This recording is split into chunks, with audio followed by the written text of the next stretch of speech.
প্রতিষ্ঠার পর থেকে তিনটি সংগঠন সুপ্রতিষ্ঠিত, বাংলাদেশ ছাত্রলীগ, জাতীয় শ্রমিক জোট, যুব পরিষদ।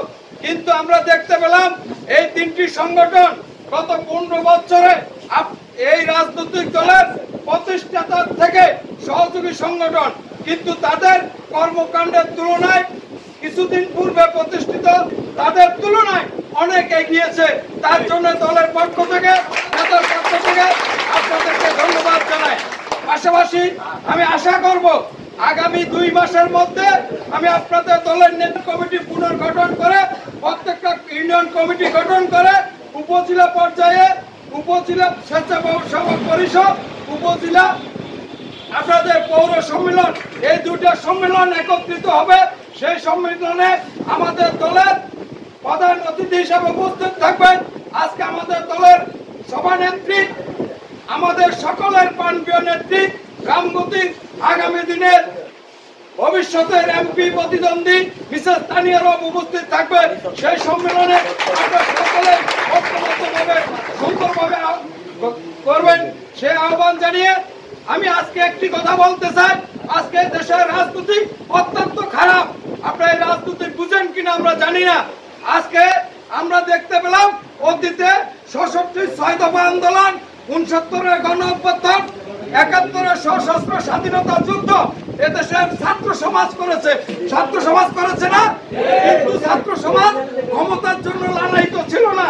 আজকে আমরা দেখতে পেলাম এই জুলাই আগস্টে এই গণ আন্দোলনে যারা নেতৃত্ব দিয়েছে আজকে তারা ক্ষমতার জন্য, আগস্টে গণহত্যায় যারা নেতৃত্ব দিয়েছে তারা দেখলাম পদের জন্য হাজার হাজার কোটি টাকার মালিক হয়েছে। এই অপরাজনীতি আজকে বাংলাদেশের রাজনীতিকে ধ্বংসের দিকে টেনে নিচ্ছে। তাই আমরা মনে করি জাতীয় সমাজতান্ত্রিক দল যে একটি সঠিক রাজনীতিতে এবং আদর্শে বিশ্বাসী, আমরা সে আদর্শ নিয়ে আমাদের দলকে এগিয়ে নিতে চাই। অনেকেই আজকে বিএনপির তুলনা দেন। আমাদের দলের নেতা কি কোটি কোটি টাকার মালিক? অবৈধ ব্যবসায়ী, হিরোইন ব্যবসায়ী? কোনো ব্যবসায়ী না। আমরা মনে করি আমাদের দলের নেতা একটা আদর্শ রাজনৈতিক দল করে, সেজন্য আমাদেরকে কোটি টাকা চিন্তা করে কোনো লাভ নাই।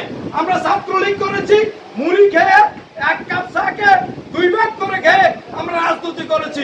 আমরা সেই রাজনৈতিক দলের কর্মী। আমরা এই আশা পোষণ করে সকলেই মনে রাখতে হবে আমরা একটি আদর্শিক রাজনৈতিক দলের কর্মী।